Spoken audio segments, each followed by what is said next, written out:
Vamos agora à entrevista do dia com Denise Campos de Toledo. Nesta terça-feira entra em vigor o cadastro positivo compulsório desta vez, que vai pegar todas as informações de todos os consumidores referentes a sistema financeiro, operações de crédito, de financiamento. E eu vou falar sobre isso, sobre esse novo cadastro positivo, com o Vilásio Pereira, que é gerente de cadastro positivo do SPC Brasil. Vilásio, boa noite. Boa noite, Denise. Boa noite a todos os telespectadores. Bom, a partir de amanhã as informações de todo mundo vão estar disponibilizadas nos serviços de proteção ao crédito de modo geral e para o sistema financeiro como um todo, é isso? Sim, a grande mudança da lei do cadastro positivo, que entra em vigor amanhã, é que antes os consumidores eles precisavam aderir ao cadastro positivo. A partir de agora, eles passarão a ser incluídos no cadastro positivo de forma automática, ou seja, as empresas onde ele mantém um relacionamento de crédito, bancos, varejos, também empresas de telefonia, água, luz, já podem passar a enviar as informações desses consumidores para o cadastro positivo.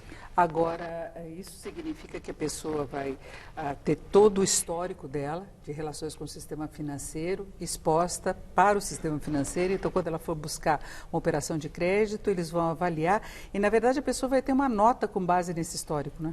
Isso é muito importante, a diferença entre o que vai ser aberto e a nota de crédito, que é o score de crédito. As informações detalhadas do consumidor, com todo esse histórico de pagamentos, continuam acessíveis apenas às empresas que o consumidor der autorização para tanto.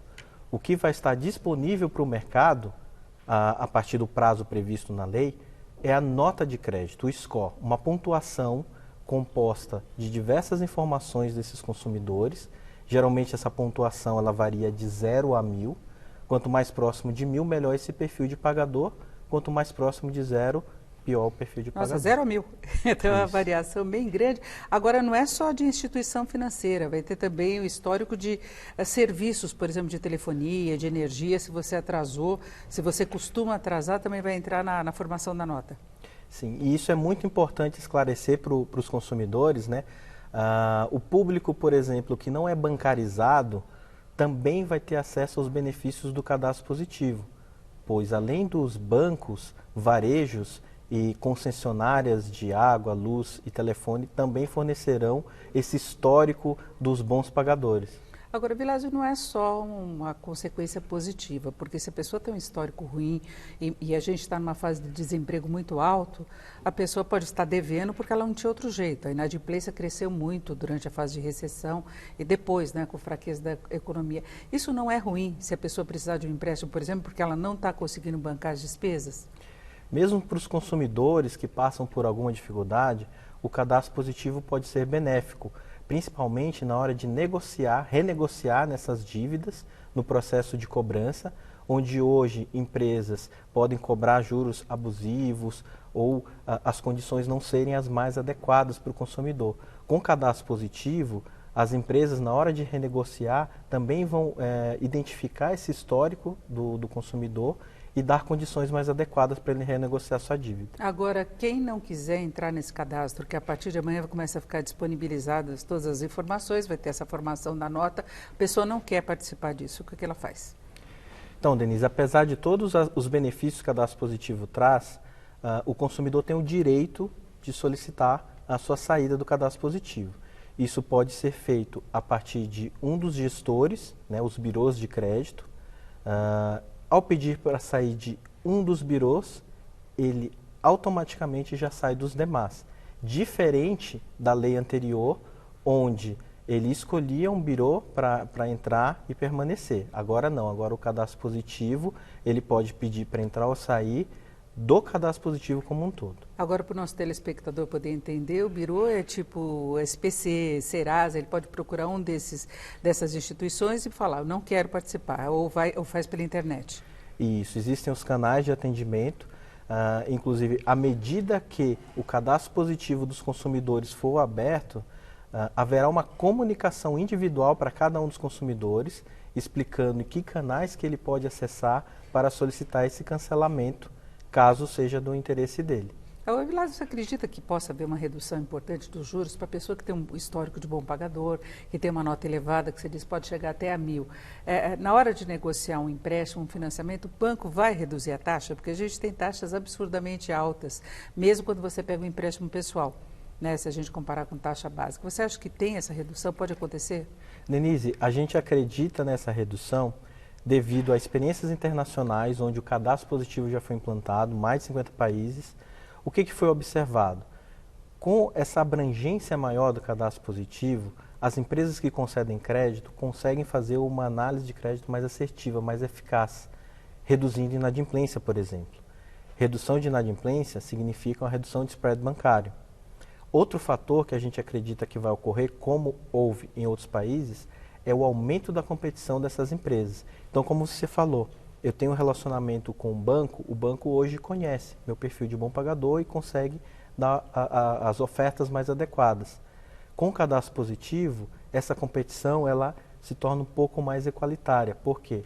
Outros bancos ou instituições financeiras menores, fintechs, os novos entrantes, de posse dessas informações do cadastro positivo, podem ofertar, se não condições iguais, mas até melhores do que as condições que hoje existem para os consumidores. Agora a inadimplência cai porque as pessoas que têm histórico de não ser boas pagadoras, elas vão ficar fora do sistema. O banco pode simplesmente falar, olha, eu não vou emprestar dinheiro para você. A questão da inadimplência, a gente pode enxergar por diversos fatores. Com essa análise mais ampla, a gente vai ter alguns segmentos de consumidores que não tinham acesso a crédito. Por quê? Porque as informações de histórico de pagamentos não estavam disponíveis.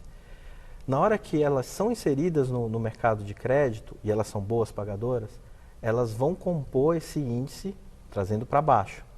Também o crédito ele vai ser mais adequado. Então, pessoas que eram avaliadas de uma maneira mediana, elas vão ser avaliadas de uma maneira mais adequada. Créditos maiores para quem tem uma renda maior, por exemplo, um perfil melhor de bom pagador, créditos menores, evitando assim perdas de crédito para os perfis que estão ali com um pouco de dificuldade. Agora, Vilásio, e qual a segurança do sistema? A gente tem uma lei de proteção aos dados que não está em vigor totalmente, mas são dados disponibilizados para essas instituições que, em certa medida, já tinham acesso, né? A pessoa, quando ficava com o nome sujo, já tinha esse histórico, mas tem uma proteção especial agora?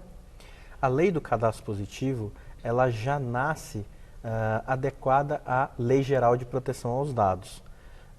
A Lei Geral de Proteção aos Dados, inclusive, cita a questão da finalidade para a concessão de crédito. E a Lei do Cadastro Positivo ela foi criada exatamente para a concessão de crédito. Os dados que as empresas fornecem sobre os consumidores, eles são apenas relativos a pagamentos, né? Então, por exemplo, do cartão de crédito. O cartão de crédito, o que vai para o Cadastro Positivo? São as informações de valor e vencimento da fatura, valor e pagamento da fatura. Não vai, por exemplo, o que ele comprou, o detalhe da fatura. O que também não vai para o cadastro positivo? Dados de saldo bancário, investimentos, dados pessoais como etnia, gênero, religião. Nada disso vai para o cadastro positivo. Por quê? A finalidade única e exclusiva do cadastro positivo é a concessão de crédito. Então, até a nota, aquela pessoa tem essa nota e não tem outros dados. Agora, pega, por exemplo, essa questão que eu falei dos serviços. Se a pessoa já teve algum problema, deixou de pagar o telefone, muitas vezes você tem problema porque você cancelar uma linha e você não consegue. A mesma coisa acontece com outros prestadores. Isso daí entra no histórico? A questão das negativações pontuais, que a gente chama, por exemplo, um esquecimento de uma conta ou uma conta de telefone que ele não está reconhecendo aquela dívida, hoje no cadastro negativo elas têm um certo peso, né, para o acesso ao crédito do consumidor. Com o cadastro positivo a gente entende que esse histórico de pagamentos ele vai ter um peso maior e aquela negativação pontual, aquele problema pontual que ele teve, deve pesar menos na hora de ele ter o seu acesso a crédito negado. Agora, e o comércio em geral? Como é que as lojas, as menores, as redes vão ter acesso a essa informação? Por exemplo, a pessoa vende em 3 vezes, né, sem juros, faz um parcelamento próprio, se bem que agora se utiliza muito mais isso com cartão de crédito. Mas se tiver essa relação direta, o pequeno comércio também pode ter acesso? também haverá benefícios para os varejistas, independentemente do seu porte. Como eu falei, antes o acesso das informações se restringia a uma consulta de negativação, por exemplo, para o varejista dar o crédito. Ele olhava se o cara estava negativado ou não.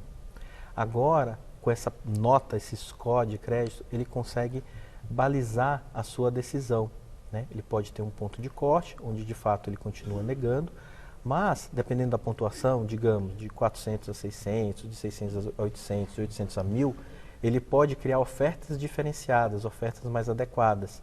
Ele pode aumentar suas vendas, né? Aumentar o faturamento do varejo, por exemplo, e gerar mais empregos, inclusive. Agora, a pessoa precisa pagar, o comerciante precisa pagar para ter acesso a essas informações ou ele se cadastra simplesmente? O SPC Brasil, né, ele já trabalha há mais de 60 anos com o serviço de proteção ao crédito, é o nosso DNA. E hoje a gente já tem uma gama de produtos para proteção de crédito. Quando a gente fala isso, a gente tem que desmistificar uma questão, né? O SPC Brasil não é aquela empresa que vai negar seu crédito, na verdade, é a empresa que propicia ao varejista essa proteção, mas propicia também ao consumidor o acesso ao crédito. E com o cadastro positivo, a gente entende que esse papel do SPC Brasil vai se fortalecer mais ainda. Agora, as empresas vão ter algum cadastro? Como é que fica a situação do empresário? Porque a gente sabe que há uma restrição muito grande hoje ainda ao crédito para as empresas, especialmente as microempresas, dada a dificuldade que enfrentaram de queda de movimento, de recessão mesmo, e muitas atrasaram pagamentos. Tem algum tipo de controle em relação a isso? As empresas, as pessoas jurídicas também farão parte do cadastro positivo. E hoje, além do que você falou, Denise, a gente entende que há um processo muito burocrático, exigência de garantias, várias documentações.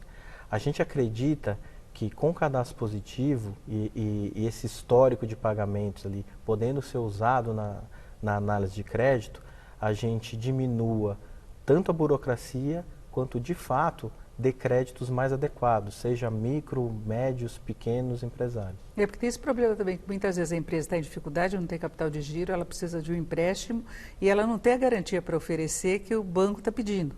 Então você acha que com o cadastro o banco vai avaliar aquela nota e concede ou não o crédito? Vale para fornecedor também? Isso, pode conceder ou não o crédito, pode diminuir a exigência de garantias ou até mesmo não pedir garantias, dependendo desse histórico, né, desse perfil de bom pagador também das empresas. Então as pessoas, de modo geral, podem até ter mais facilidade de acesso a outros serviços quando evoluir o cadastro positivo, por exemplo, no caso de aluguel. Você acha que pode chegar num ponto em que o proprietário cheque essas informações e fale, ele é bom pagador, ele não precisa de fiador, ele não precisa de oferecer outra garantia? Sim, hoje a gente já vê o mercado de corretores fazerem consultas ao SPC, né, para ver como que está a situação. Com o cadastro positivo, esse mercado também vai ter esse benefício e o consumidor desse mercado, né, à medida que esse histórico de fato seja um histórico de bom pagador, pode ser que não exista mais exigência de fiador ou que uma garantia seja de menor valor. Isso também pode acontecer, claro, dependendo do mercado de corretoras, se elas vão entrar nessa concorrência e como que isso pode favorecer o consumidor. E para fecharmos, a pessoa pode checar a nota dela, como é que ela faz para saber se ela está bem avaliada ou não? A lei do cadastro positivo, ela também prevê isso como um direito do consumidor, o acesso a seus dados no cadastro positivo, o score, né, a sua nota, e também o seu histórico de pagamentos. Como é que faz para chegar a essa informação? Hoje, o SPC Brasil, por exemplo, já disponibiliza no seu site, você faz um cadastro e dentro de uma área logada, onde você é identificado, você terá acesso ao seu score de crédito, ao seu histórico de pagamentos com as empresas que forneceram informações detalhadamente, né, parcela a parcela, fatura a fatura, podendo inclusive, se tiver algum erro, alguma correção a ser feita, indicar essa correção, que ela será transmitida à fonte de informação, à empresa que forneceu a informação para que seja corrigida. Às vezes a pessoa fica inadimplente por uma disputa judicial, alguma coisa assim. Então é isso, nós conversamos com o Vilásio Pereira, que é gerente de cadastro positivo do SPC Brasil. Vilásio, muito obrigada pelas suas informações. Cadastro que começa a valer amanhã compulsoriamente, não é? Muito obrigado pela oportunidade, Denise. Uma boa noite a todos. Laerte.